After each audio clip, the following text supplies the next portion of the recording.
Hello and welcome to Unacademy. As part of a Hindu analysis today, we'll be discussing 6 important articles out of the Hindu newspaper. But as always, before we start, a very important announcement for you. Wherein today it is the last date at 11:59 p.m. in the night. The 24,999 offer is going to fade away and the 10% price increase will come into force from tomorrow.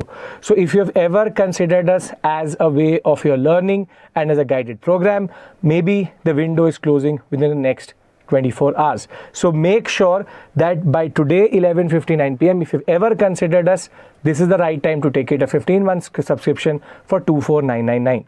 Now, along with this, what happens is that the optional program under the June Carnival as it is going, the AM OPT code as of right now would be providing you a 50 to 60% reduction in the course fee.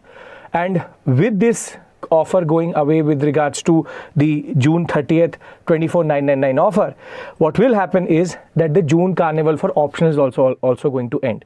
So if you've ever considered history optional as a way of learning and choosing it for your optional in that regard, this is also the right time to take this course, because thereafter that 50% is going to become 5%. So if you have any queries, you can join the Telegram channel, you can scan this QR code and you can join it, and therefore you can sort out your optional also. We've only taken 4 classes as of right now, and I'm providing notes in PDF form A4 so that you can print it, and there will be proper answer writing and mapping sessions in this course, a 360-hour program, time bound, no extra classes, everything sorted for the year. It will end in November. Within this year itself, you will finish your optional with a good understanding and with my expertise.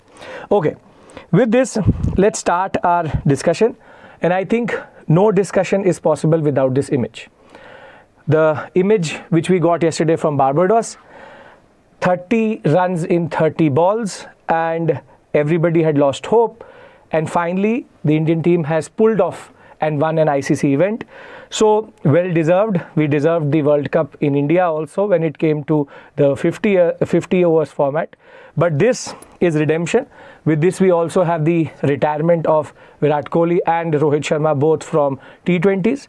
And this image is a very important image for a UPSC aspirant also. So congratulations to all of you. Congratulations to the team. Finally, we are world champions again, what we deserve to be. But this is a very important image because this is a story of perseverance. What this image shows you is to never give up. Because if they had ever given up after the past 12 months going into 3 different finals, from the Test Championship to the ODI Championship into the T20 Championship, we or this team could have lost hope. So the feeling which we got at 11:40 yesterday is the feeling of how a UPSC aspirant finally clears this examination. It's a long dawn process. All of them have put in a lot of effort. So what you learn from this image, it's not just an image of success, is also of perseverance, of patience, of pushing yourself and never giving up. So I hope that this team will be an epitome and an example of perseverance and never giving up, and you will pick that up also. So I think this is a very fitting discussion which we were having for the past 3 days when I told you that South Africa has gone into the semi-finals, then India going into the semi-finals, finally the match itself, and we can easily say that we won it from the clutches of defeat, and therefore this is how you also have to fight and achieve your dream. And consider us as a catalyst, consider us your Rahul Dravid in this whole story in that regard.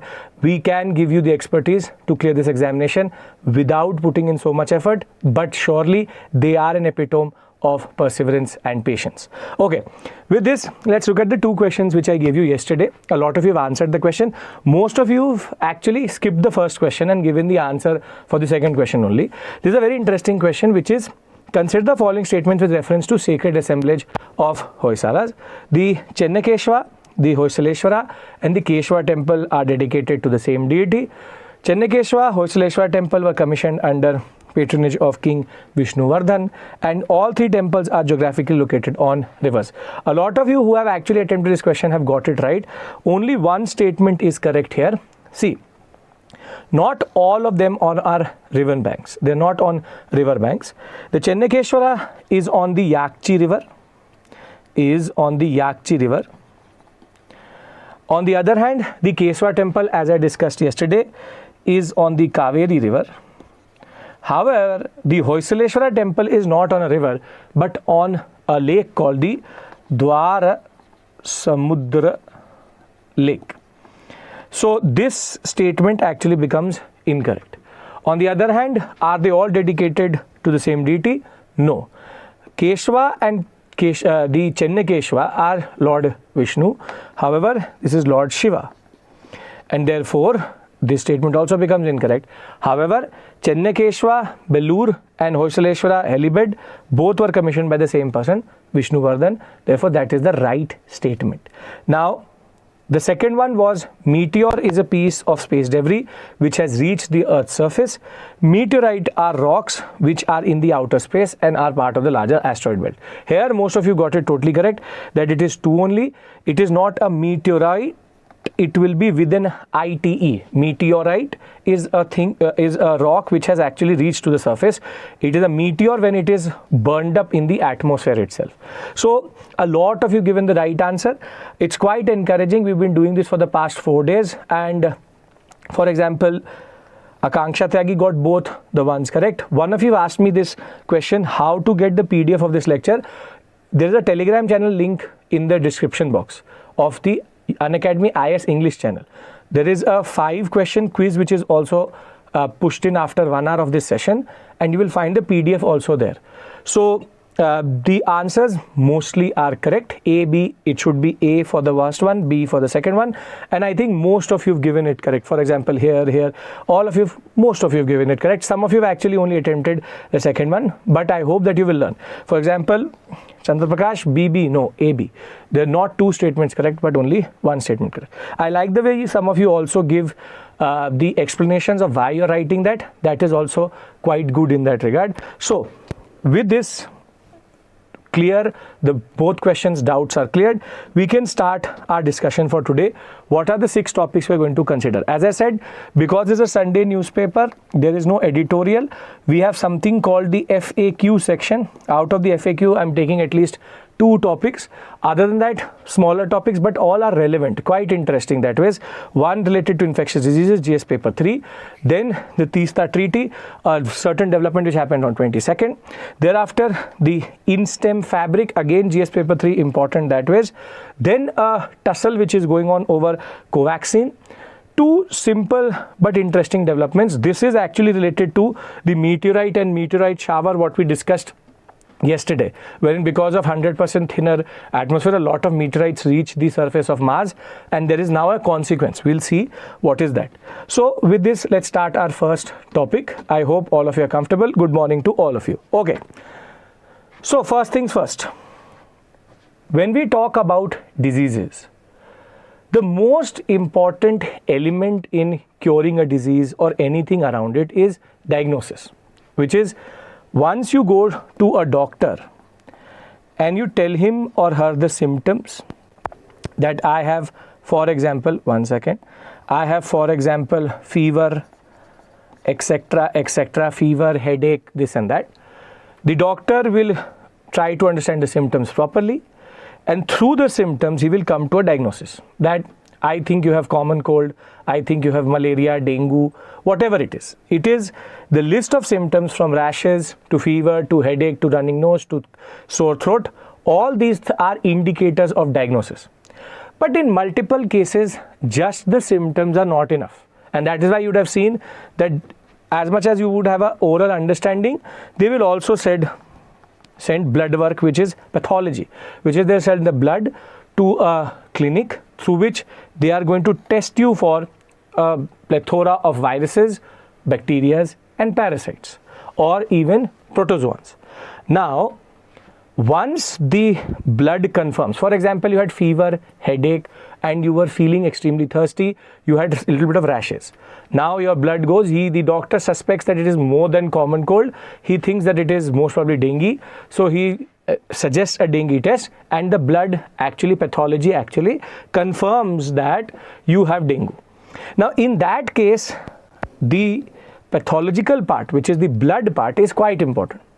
Now, what is more important here is that testing is important. Once you do the test, it is then confirmed what you have. So for more or less every known disease as of right now, we have some form of the test or not. Now, the reason why we are able to diagnose dengue, malaria so easily is that we don't rely on centralized pathological labs, which is, for example, if I am in city A, I have these symptoms. If I think that I should check what I have, I can send it to my local pathological lab. It could be Dr. Lalpath lab, could be Healthians, could be anybody.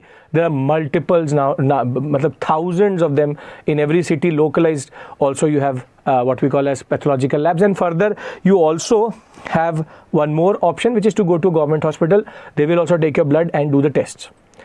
Now the point is, you are in city A, and within city A itself you gave the blood, and within one day you got the result, maximum 3 days, and you were able to give that to a doctor. He gave you the medicines. Now what if I tell you that the only way a doctor could diagnose this issue was that you send your blood work to Delhi, to B, that would take 3 days to be transported, then they would take 3 days to do your pathological tests, and thereafter they would send it back to A, 3 days.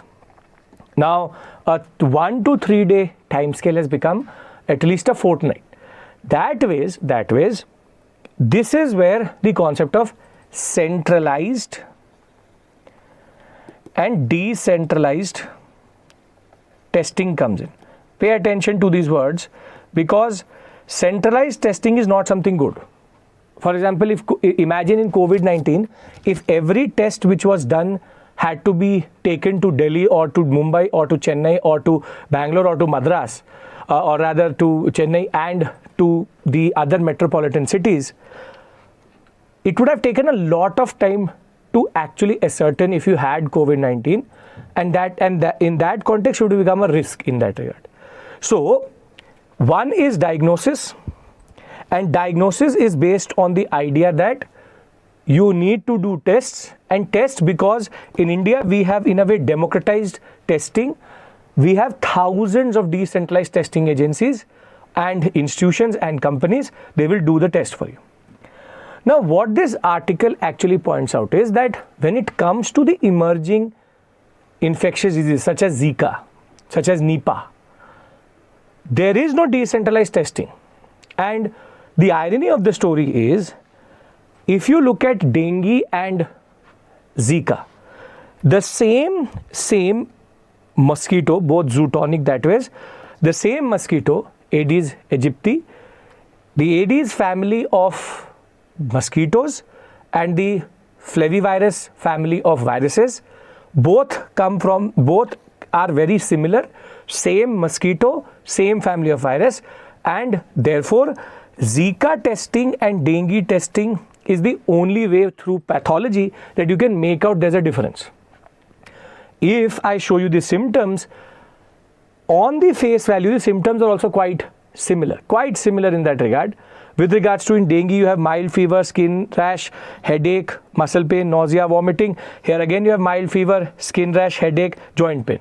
If conjunctivitis manifests itself, there is a confirmation that it is Zika. If it does not, then in dengue you also have other things which are happening in the secondary, what we call as blood work in that regard. But on face value, if this person A and this person B goes to a doctor, the doctor without confirmation with regards to blood work cannot make out is it Zika or is it dengue, because both of them are coming from the same vector, and it is a vector borne disease in that sense. And more than that, most of the symptoms are quite similar when it comes to basic face value, and therefore it is quite significant that we have a very good way of ascertaining that what is dengue, what is Zika.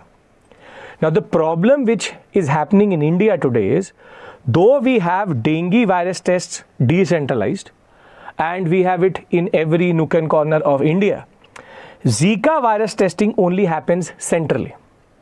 And what is happening is, in multiple cases, people who have Zika, which can cause microcephaly, which is the cranial capacity of the child can become small. If the mother gets it at the time of pregnancy, it can be transferred to the child itself. It further causes neurological syndrome such as what is called Guillain-Barré syndrome, and in turn it can shorten and rather demyelinate, which is the myelination which you see here can be removed, which leads to neurological problems. So Zika is that way quite dangerous. This is also fatal. This is also fatal.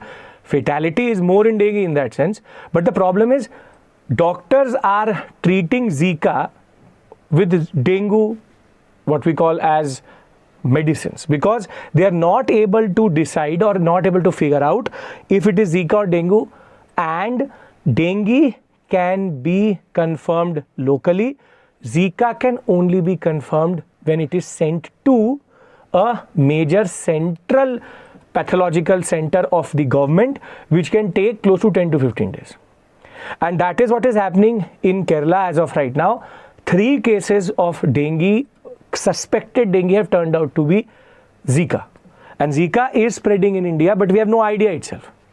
This is where this article is saying that this is also the case with Nipah, which is multiple Zika cases spread in 2021. We were actually in no position to even test for them. Since that no Zika surveillance or decentralized testing happens as of right now. Further, when it comes to even H5N1 and H5N2, if you remember, I've taken a session on this also, wherein bird flu, which in turn killed one man in Mexico, we don't have a specialized agency which can make sure that this form of test, which is H5N1 and H5N2 test, can happen in a decentralized manner. As of right now, we even lack the surveillance and testing for avian influenza or bird flu in that sense. Same story with Nipah. 3 very dangerous diseases with regards to avian influenza, which is a pandemic in making. It has already impacted the dairy and poultry sector, has gone into the marine animals also. Further, when it comes to Zika impacted South America quite a lot. There was an outbreak just before the World Cup there. Over and above that, when we come to Nipah, same story. Now the problem is, if this is going to be the case, then we are making sure that we have a recipe for disaster. This is a recipe for disaster, because if symptoms are similar, if the family or the vector is similar, the family of mosquitoes is similar, and the family of viruses is similar, we will never be able to actually figure out what is the right diagnosis. That is where it says lack of diagnostic tests leading to a major issue in that sense. Now for a UPSC aspirant, just talking about the issues is not the answer. You have to give a way forward. So first, let's understand the issue. The issue is lack of surveillance, lack of testing, only centralized testing, which can take multiple days, misdiagnosis, multiple people being diagnosed with are diagnosed with dengue whilst they have Zika. The doctor does not have a way to ascertain it is Zika. And for Nipah, Zika and H5N1, which is avian influenza, no real step has been taken by the government of India as of right now. And the government of India in 2023 actually confirmed that there is no centralized testing kit which has been approved by the government also. So there's no government approved testing kit, there's no government approved procedure which has been put into place also. So even if you and me today want to check if we have Zika or not, we can't get it done by a decentralized pathological institute or organization. We have to go to the government of India, and a person in Kerala, Tamil Nadu or any part of India, it is a cost for that. And as much as that person is traveling with, for example, not with Zika, but rather with, for example, Nipah or the best example is H5N1. That person traveling from Kerala to Delhi is a risk. He's spreading the avian influenza as he's going across India itself. So the issue is, we have not taken this as seriously. This is a pandemic in making. We have to create a mechanism in which we get out of this. So what is the way forward? The way forward here is very simple. The way forward is that we have to create decentralized testing agencies or institutions. There has to be a government mandated process and kit which is available for testing. The way we did it for COVID-19, we have to do it for these viruses also. So let's be very clear, this is not a joke and it's not a very standard matter which does not impact you and me. It's not government policy. This is something which could be extremely critical for us going forward, specifically for H5N1. H5N1 is something which is becoming a major problem. Bird flu is spreading in America as of right now, spreading in Russia as of right now, spreading in America, dairy sector, poultry sector, both. And again, we don't have the capability to even ascertain if it is bird flu or not. We'll say it is common cold or something, and that will in turn, because it is still mild fever, basic, what we call as, because the symptoms are very similar, you can't really make out. And because dengue and Zika are very similar, again, you can't really make out. You have to have what we call as readily available testing kits. So how will UPSC ask you a question out of this? India's lack of testing and decentralized approach in emerging infectious diseases is a pandemic in making. Discuss. 150 words. Now you see here, the answer, rather the question itself is giving you the answer. It is giving you lack of testing. It is giving you decentralized approach, but you need to know what are the emerging infectious diseases, Nipah, Zika and H5N1, which is avian influenza. So in these type of questions, mostly the answer is in the question itself. It's about you breaking it down. So you are going to, in the introduction, because some of you suggested and requested that I give you the structure also. In the introduction, you are going to argue that as of right now, there are multiple undetected cases of emerging infectious diseases. Now code the diseases and underline them so that the examiner knows that you know the emerging infectious diseases. Thereafter, in the body, you will argue for what is the problem as of right now. The problem as of right now is centralized testing, no decentralization, very similar symptoms, misdiagnosis and mistreatment. At the same point of time, in the conclusion, you would have to say, or in the last part of the body and in the conclusion, give them the way forward, which is decentralized approach, governmental mandated concept. In COVID-19, we've seen if the government has a will, if it has a certain, what we call as conviction to do something, it can do it. So we can also do it for these certain diseases also in that sense. So this is an interesting question that way. Okay.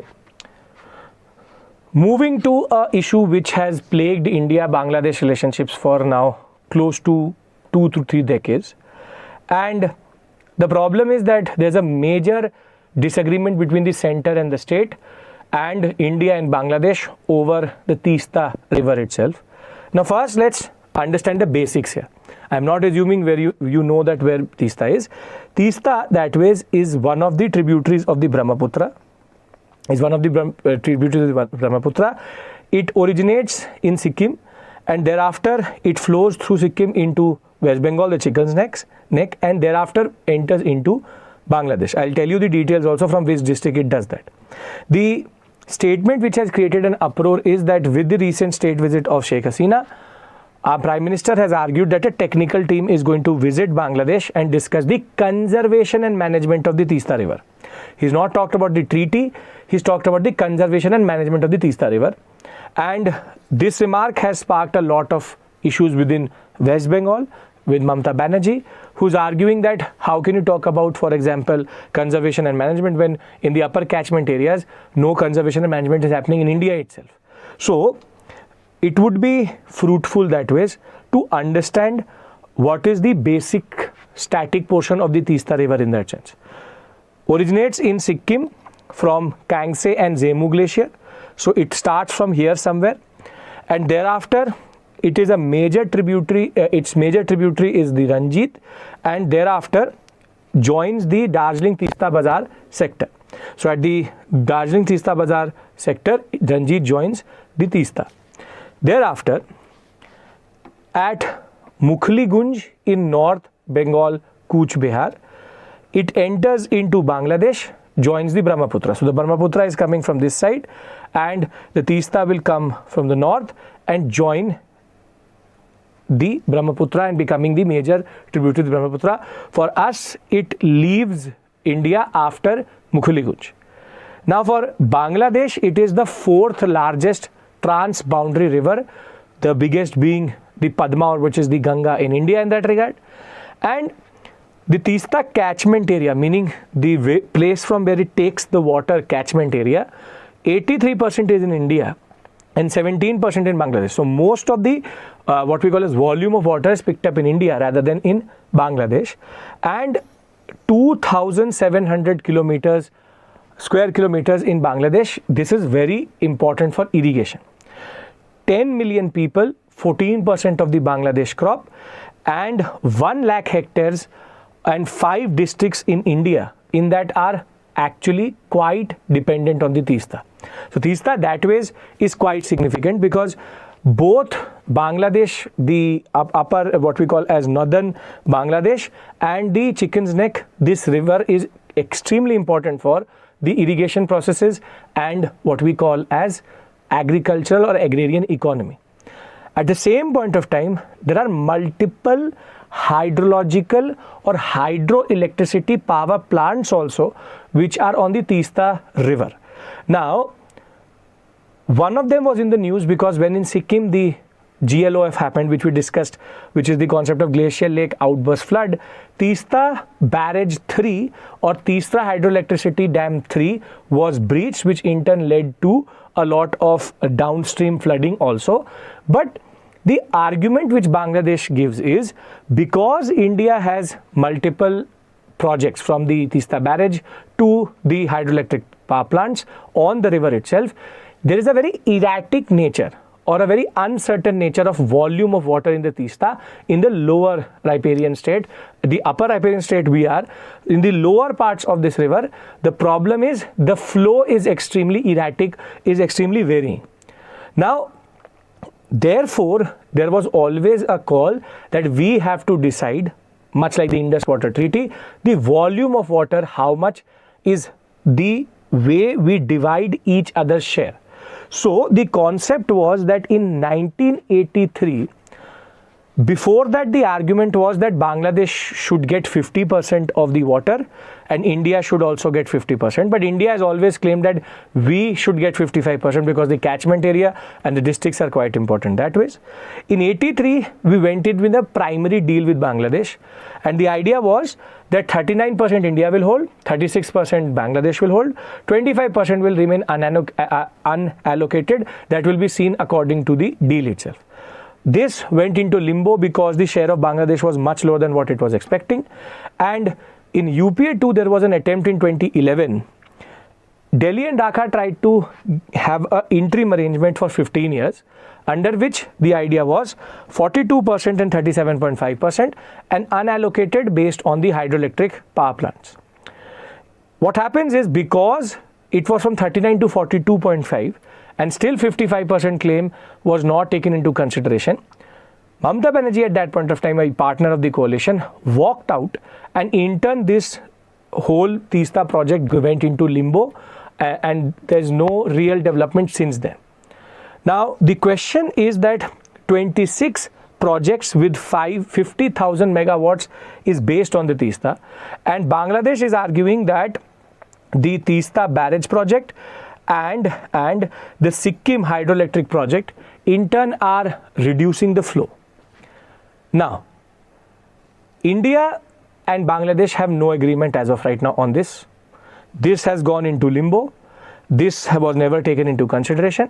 We still believe that 50% should be given. Now, what is the problem in the larger context with what the Prime Minister has recently said? See, he has said that a technical team is going to go and check the conservation and the basic health of the Teesta in the Bangladesh sector, which may be used to decide the water sharing between Bangladesh and India. Now, there is a major concern here which the CM is not understanding, which is that China had recently offered in 2021, that they were ready to drag means to remove the silt from the bottom and also create embankments and barrages on the Teesta in Bangladesh so that irrigation processes could be used properly. Now this means that China is using the uncertainty and the deadlock between India and Bangladesh over Teesta as an advantage to create influence in Bangladesh itself. And therefore, the statement which has come from the Prime Minister should be seen in this larger context of the Chinese involvement. Though Bangladesh, because Sheikh Hasina pro-India government, she put it into a 4-year hold, but that 4-year ends very soon. At the same point of time, there's also a Ganga water sharing agreement which is going to end the 30 years in 2026. That is also going to be under consideration, and they are saying that if we don't find a solution for Teesta, Bangladesh is then going to create a problem for the Ganga and the Padma, which is basically India-Bangladesh Ganga water agreement also. Now, for you as an aspirant, there are other issues also. The first one is this: China proposing dredging work in the river, creating reservoirs and embankments. This is the larger concern, that we can't allow this disagreement to become problematic in the larger context. The other is that this river itself has become quite erratic, even the upper catchment areas, because the idea is very simple. With what we call as increased global warming, the Zemu and the Yangtze glaciers are melting at a rate which is much higher than what they were previously. But what is one more concern which Mamata Banerjee has pointed out is that you are sending a technical team to check the health of the river in Bangladesh. But in the upper catchment area, there is multiple what we call as erosional processes which are on as of right now. A lot of deforestation has happened. The quality of the catchment itself has gone down. And there have been multiple ecological impacts of the hydroelectric projects also in this sector. So her argument is that first India needs to figure out how they make the Teesta river catchment more sustainable. The mining or any form of illegal activities which are happening in that sector needs to stop. The deforestation needs to be arrested, and therefore the concern is that this whole project, that is why the argument what is holding up Teesta treaty is that there are 3 actors which are involved. First is India and its concern, the center's concern in that sense over what is happening with China. There is the Bangladesh concern that we want the exact amount of water, under 50% we want at least. And then there is the state of West Bengal also, wherein there's a lot of conflict which is getting generated between the center and the state.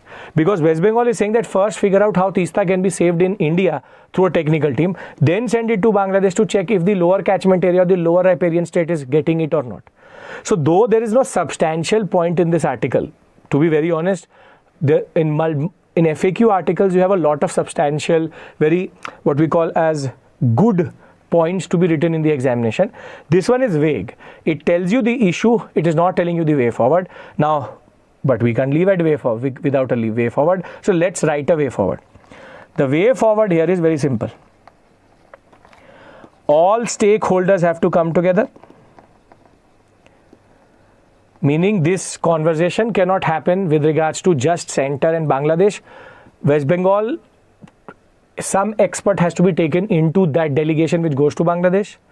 Second is the fact that both states, be it India or Bangladesh, are going to actually face consequences if we don't make sure that Teesta catchment and its route and its general ecological health is not protected. So it is not just a fact of Bangladesh, it is not just a fact of India.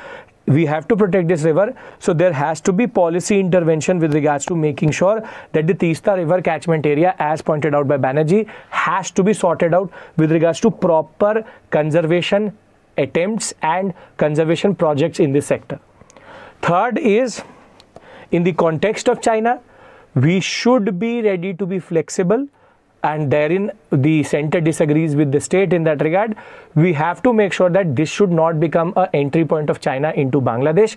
Though Bangladesh has, as of right now under Sheikh Hasina, been a very good all-weather friend as of right now. This government, not Bangladesh, this government has been pro, Awami League that way has been pro the fact that we help them in getting them independence. Sheikh Mujibur Rahman and Sheikh Hasina lost most of her family during the civil war in Pakistan, which in turn became Indo-Pak War 1971 in that sense. So the idea is, we have a pro-India government. We should use that leverage to figure out a solution. Walking out of those solutions is not an option. So we need to pacify the state also, and we need to pacify Bangladesh also. That is where the diplomatic challenge comes in. And for you as a UPSC aspirant, this is the challenge, which is the Teesta River remains a bone of contention between India and Bangladesh.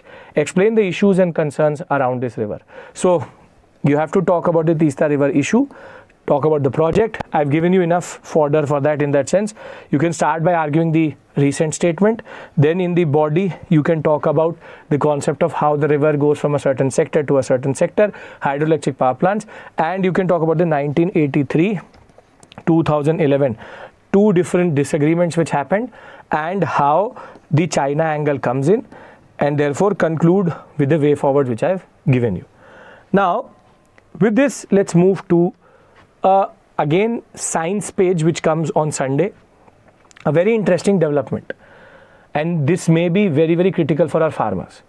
Now, if you've been to the rural countryside, if you've been to parts of India, if you are from a village, if you've seen your village, these images are not anything new for you. Meaning, you would have for sure seen this type of contraption or machine having been strapped on the back of the farmer. This is a pesticides machine, insecticide pesticides machine, and what they're basically doing is that they're spraying pesticide and insecticide, a very important part of the high yielding variety seeds, or even the seeds which are today not even high yielding. Pesticides and insecticides have become very, very important. Now, in the process of spraying it over the plants, there are two impacts. One impact everybody knows, which is that the pesticides and insecticides enter into the food chain, and most probably you and me, whatever vegetables we are eating in metropolitan cities, we all are eating pesticides and insecticides which are getting biomagnified by our body, and we are basically absorbing it in the form of some form of nitrate, some form of phosphate for sure. So let's be very honest, this impacts you and me also. That is a separate issue altogether, which is the process of the pesticides entering the food chain, which in turn leads to biomagnification, which is the concentration of the pesticide keeps on increasing as it goes down the food chain itself. That is called biomagnification, and that in turn would lead to you and me eating, and most probably in most cases meat eaters also have a different problem. For example, in the poultry sector, multiple antibiotics are given to the chickens, which in turn gets again biomagnified into what you eat, and then you further actually magnify it further. So the biomagnification part, the food chain part is known. However, what is not known is the second impact, which is pesticide when it touches in the process of spraying it all over the field, the skin of the farmer also touches the pesticide and insecticides. In most cases, they actually even stir the whole pesticide liquid with their hand. So therefore, skin to skin contact is quite common, which is skin and pesticide contact is quite common. Now, what the farmer does not know is that this has a lot of effects.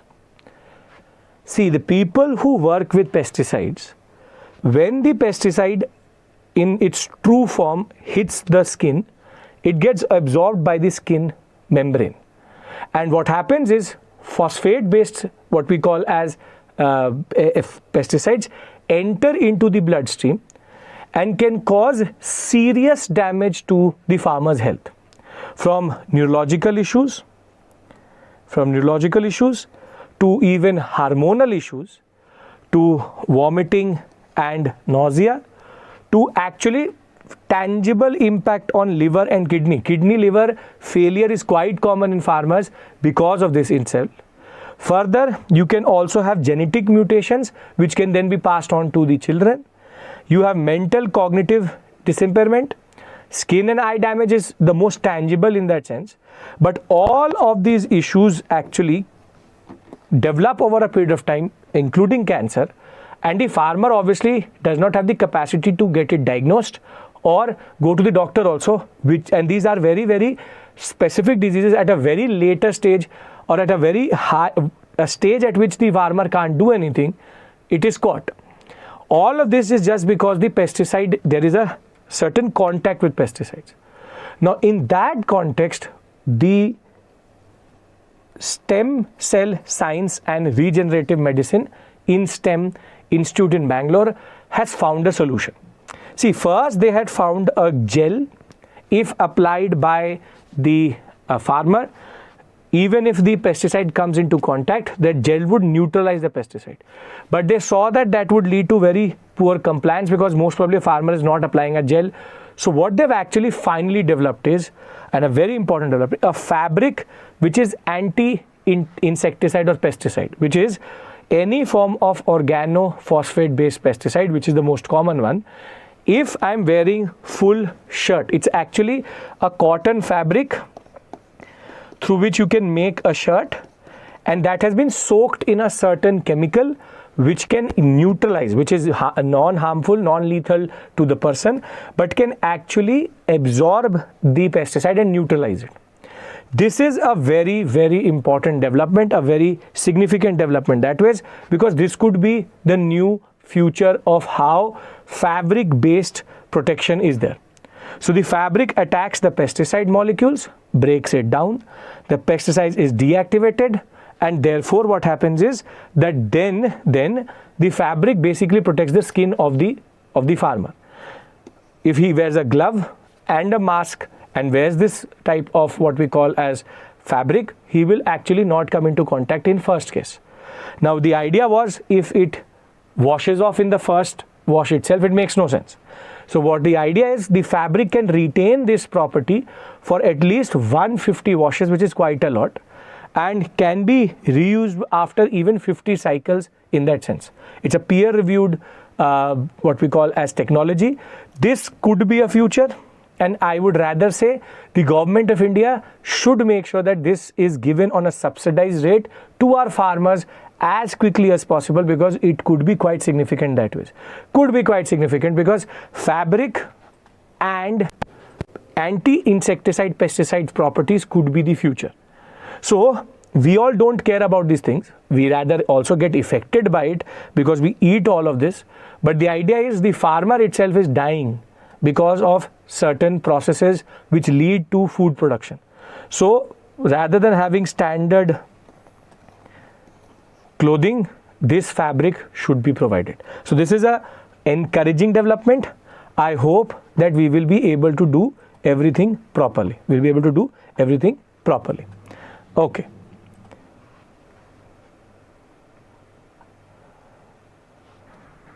Okay.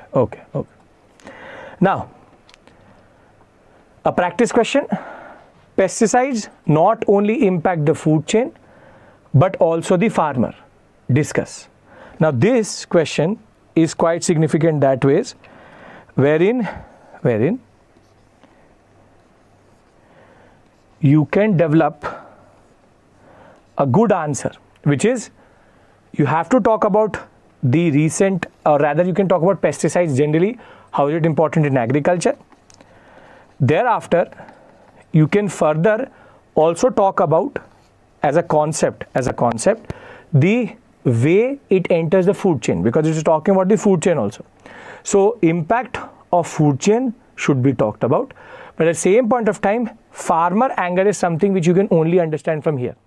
So the only way you understand this is through here, which is, if you have not read this article, you will actually start to struggle to write an answer for this type of a question.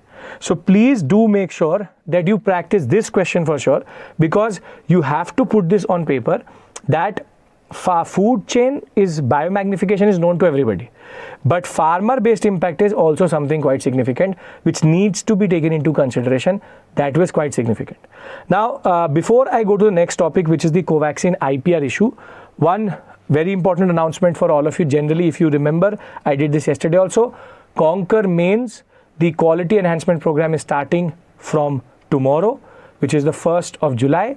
And the first 2 sessions are on YouTube. So do make sure that you become a part of it.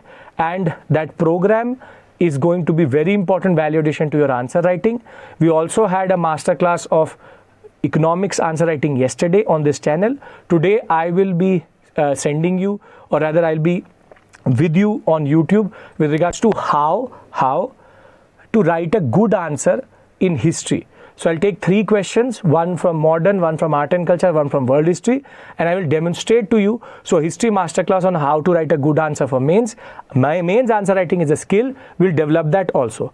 So the QEP program, as you can see behind me, is also there. So if you want to become a part of this from July 1st, it is there. You can find all the links in the description box. Okay. With this, let's come back to one more very important announcement. The summit, which is the Unacademy UPSC summit on 6th and 7th of July, is going to be on the Unacademy app. We have the Nitin Gadkari, Swasni Haider and K. Annamalai as one of only the 3 speakers of a very long illustrious list. So you can register for this again in the description box, and this is free of cost for everybody. It is in collaboration with the Hindu newspaper itself. So I hope that you will have a little bit of new insights into certain aspects. We'll ask the Honorable Minister to tell us how he's planning to take India forward with regards to the highways. In that sense, he has done an outstanding job that way. So we'll have questions for them. We'll have an interactive session with them. So do make sure it's all on the Unacademy app. Download the app. Everything is given on the chat box. Okay. With this, let's come back to the Covaxin IPR issue. Now, this is a very interesting story which has developed. See, we know that Covaxin, we had Covishield and Covaxin. Covaxin was developed by the Bharat Biotech, we will call it BBIL, the Bharat Biotech International Limited. But BBIL did not do it in a way alone. They needed the what we call today as the ICMR, the Indian Council for Medical Research. Only these 2 agencies together could do it at a war footing. Both have their own purposes in developing this vaccine itself. But what has recently happened is that when the patent for Covaxin was filed by BBIL, they did not mention the ICMR as a co-developer, and rather they filed it amongst themselves only, that they are the only patent, they are the inventors of this vaccine, whilst co-inventor is ICMR. Now, when there was a lot of public scrutinization which happened, so BBIL has said that there's a grave error, an inadvertent error which has happened. Somehow we forgot to write their name itself. They forgot to write the name of ICMR in that regard. And therefore, a lot of questions have come through with regards to this process itself. So what we'll do is we'll try to understand 3 things. First, we will understand what is a patent itself. Second, we'll try to understand what is the process through which a vaccine is developed. And then we'll talk about this controversy in that sense. So, first things first, very easy, is the inadvertent error which BBIL has actually pointed out, that we were not able to say that the Indian Council for Medical Research, ICMR, are co-inventors, and they are now going to again file the patent in that sense. Now, what patents are called intellectual property rights. They're called intellectual property rights, IPR. Though there are multiple conventions and multiple agreements which basically are in place for intellectual property. Intellectual property is any idea which you have, which is either put on paper as a book, which is copyright, a company itself, or a patent, which is an invention. This is mostly, and the most important convention which controls all IPR is TRIPS, which is Trade Related Intellectual Property Rights. They are WTO. TRIPS is quite important. Now, under TRIPS, there are multiple forms of intellectual property rights, which is a patent, a copyright, a trademark, or what is also called registered. The 4th one. And one of the sisters of trademark is also GI, which is geographical indication. Now, a patent is mostly for inventors and inventions. Inventions in design, in procedure, in products, in machines, in processes. I develop a new type of phone, I will patent it. They have developed a new vaccine, the process can be patented, and the product can be patented. There are 2 types of patents which are there, process patent and product patent. Now, both can be patented. Now, what patenting does is that for 15 to 20 years, based on the country you are in, for 15 to 20 years, 2 things get properly sorted. So if you get product patent, then nobody can produce the same product and sell it in the market without your permission. And there is a lot of legal precedents and a lot of legislation which protects a patent. So if you do the same thing, you can be dragged to court, your company could be shut, and you would have to pay compensation to the company whose patent you've breached. But if you have taken process patent also, which is patenting the process, then no country can, or no actor or no company can even use the same process 1, 2, 3, 4, 5 to produce the product A. Meaning if I have a 5-step process through which I come to A, the product process is also patented. So if I can have a product patent, I can also have a process patent. Now therefore, patents are quite important to protect inventors, to protect intellectuals, to protect scientists, because if you have developed a novel way, then novelty is the most important. A new way of doing something, from, for example, touch screens to curved screens to OLEDs. These all things were patented at one point of time, and after a point they are made available to everybody.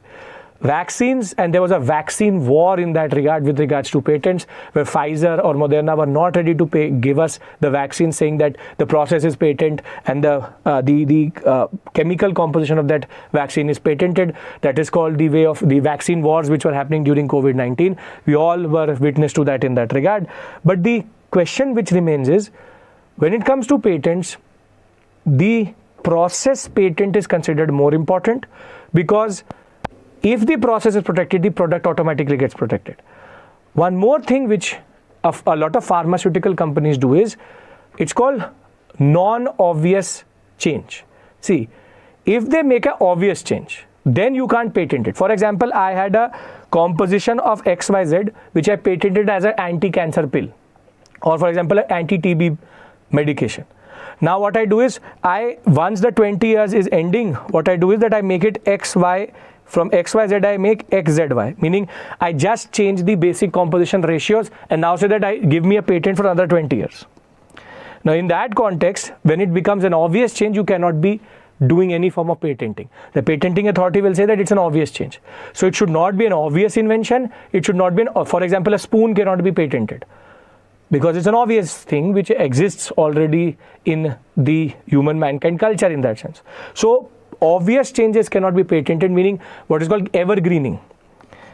Evergreening of patents, that you just keep on changing. For example, the composition had a diflofanac plus paracetamol. Next time you will add diflofanac, paracetamol, and also add an anti-gas type, what we call as drug, and therefore make it more comprehensive. In those cases, patents are not considered. So patents that ways are quite important secrets which a lot of companies have, but in a vaccine context it should mostly be available to people. That is why certain medications are very, very expensive, because the company has a monopoly over it. It creates a monopoly over that concept. Now copyright is exactly the same thing when it comes to for authors, and what is the concept of intellectual property written on paper. So anywhere where there is a, for example, text, it can be copyrighted. Music, art, architecture, literature, software, choreography, this is much longer. Copyright is mostly given till the person is alive. For example, for my book, I have the copyright. So my book is copyrighted to me. And if anybody wants to copy that, they have to take permission from me or the publisher. So there's a joint copyright which we have, which is Pearson and me have a joint copyright, that I will only, when I allow, then only it can be copied. Though people still photocopy, that's a separate issue altogether. But the idea is copyrights are to protect intellectual property in music. Music, it is quite important. You would have seen a lot of people saying that he's taken my song, he's taken my song. All of that goes under copyright. Again, the legal precedents and legislation is actually quite significant here.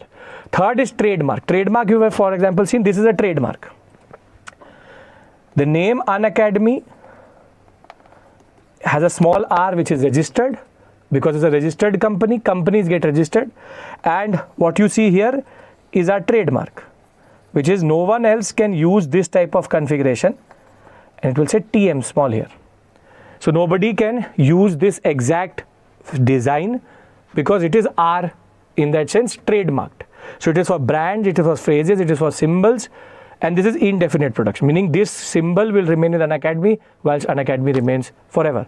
So registered for the company, that is why you would have seen, for example, Nike, small r, Nike, small r, and on the tick you will have TM, which is trademark.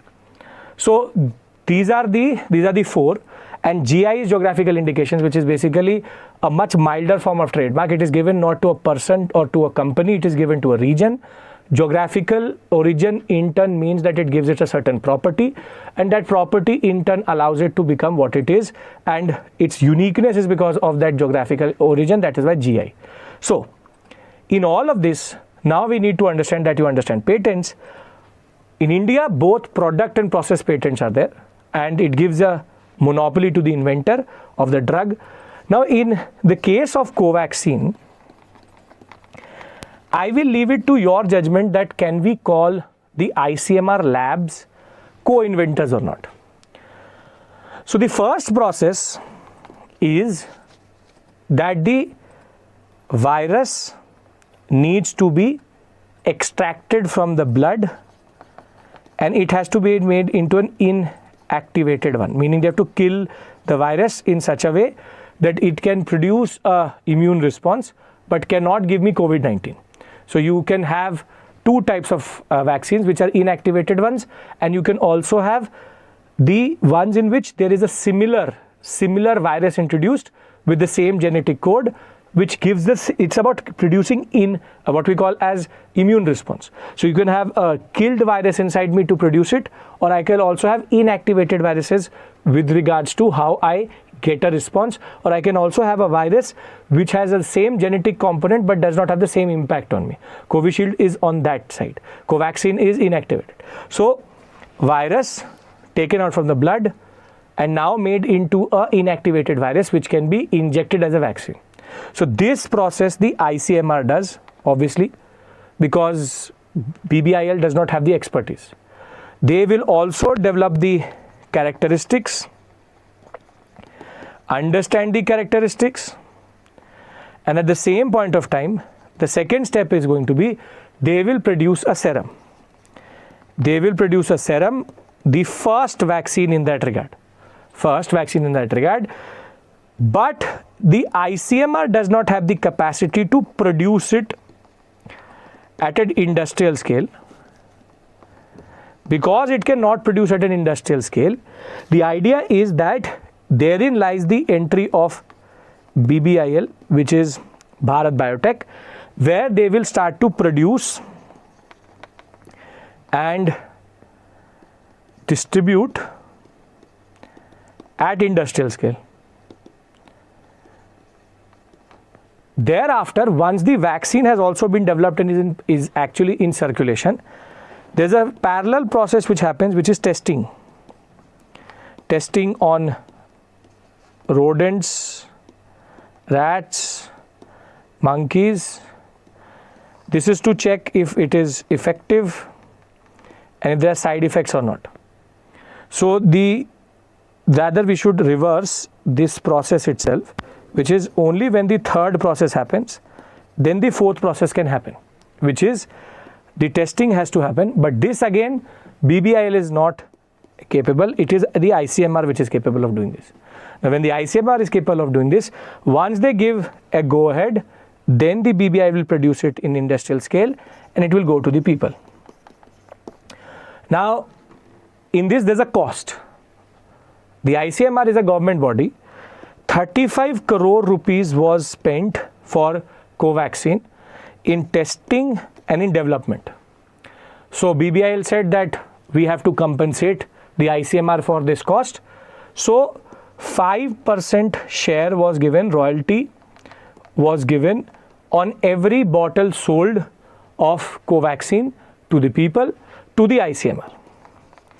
Now what the controversy is that when BBIL filed the patent, they said that we are patenting the product. We are patenting the product because product is being patented. They said that BBIL is the individual inventor.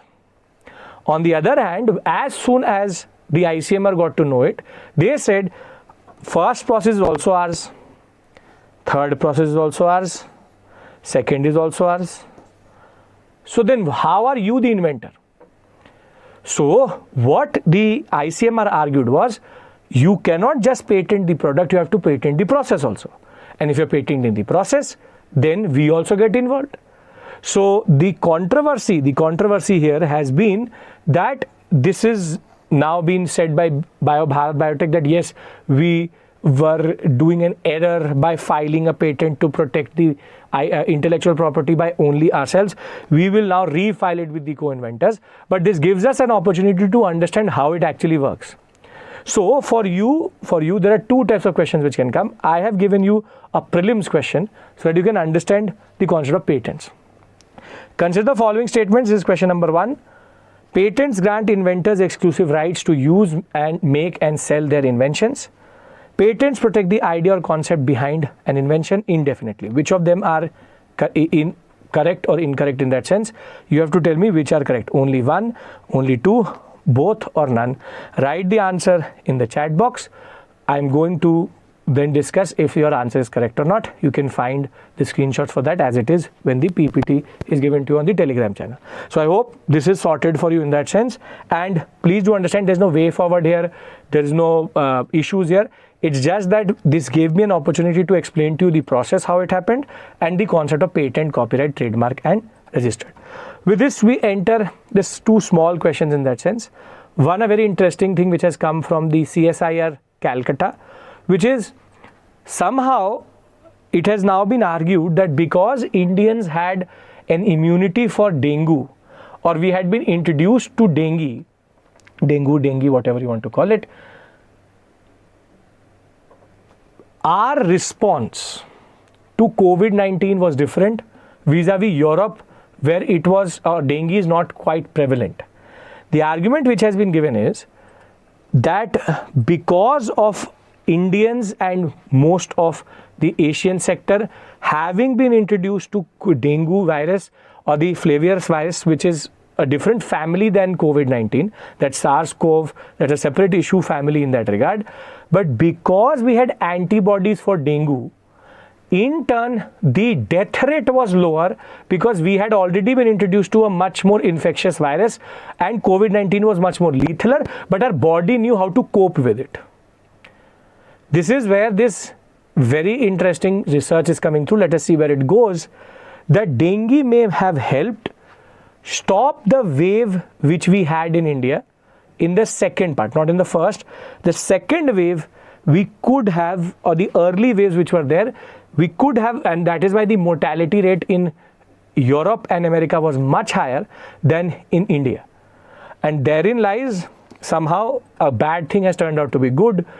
India's immunity towards dengue may have reduced the mortality rate in India in the larger context. Again, nothing new to learn here, but something quite interesting to understand, which is the curiosity aspect is that there is a journal, this is the Journal of Medical Virology, which has argued that somehow this infection may have neutralized the COVID-19 virus. There's more research to happen. This could be the new future wherein we can develop a certain interconnection between viruses and also find, for example, vaccines for others. So interesting that way. Thereafter, we move to the last topic, which are called Marsquakes. This is again out of the science page. Now, this is related to what we discussed yesterday. We discussed meteorites reaching the surface of Mars. Now, the question was, do these 5 times higher, close to 280 to 360 meteorite strikes, which happen a year, have a global impact on Mars? Meaning, global impact means what is the impact on Mars as a planet because of these strikes? And what has been argued is because of this, there are multiple earthquakes which happen on Mars, which are now being called Marsquakes, because earthquake means earthquakes. So now we have Marsquakes. This can be a word which can be term, which can be asked in the paper in that regard. What is a Marsquake in that sense? Though very easy. Marsquakes are basically, the frequency of them is actually decided by how many meteorites actually hit them. Previously, it was believed that it was an endogenous, which is something which was happening from the core or the mantle of the mass. However, we now believe because of these strikes, there are global impacts in that regard, which is quite important to understand if further life or we are expecting to populate that planet. Because of that very thin atmosphere, the problem is these meteorites have a very big impact on these tectonic activities or the seismology of this planet. So with this, I would like to end the session. Congratulations to all of you. Remember that the offer ends tonight. Well-deserved world champions.